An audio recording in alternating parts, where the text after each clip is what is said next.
সারিবদ্ধ করে রাখা কয়েকটি ঘোড়া, তাদের ঘিরে ভিড় উৎসুক জনতার। বছর ঘুরে আবারও বসেছে ঘোড়ার মেলা।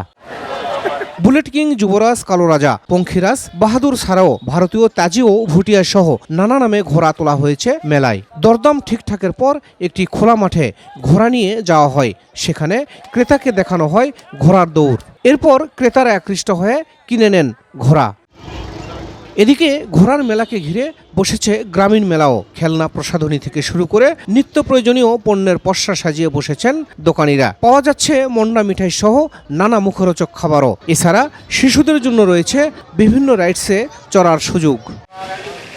মেলাকে ঘিরে যে কোনো অপ্রীতিকর পরিস্থিতি এড়াতে প্রশাসন থেকে নেওয়া হয়েছে কড়া নিরাপত্তা ব্যবস্থা। জয়ফ্রাটের আক্কেলপুর উপজেলার গোপীনাথপুরে ৩ মার্চ থেকে শুরু হওয়া ঘোড়া মেলা চলবে ১৩ মার্চ পর্যন্ত। গোপীনাথপুরের মেলা শুধু একটি বাণিজ্যিক কেন্দ্র নয়, এটি উত্তরাঞ্চলের সংস্কৃতির একটি অবিচ্ছেদ্য অংশ। শাহিদুল ইসলাম সবুজ, সময় সংবাদ, জয়পুরহাট।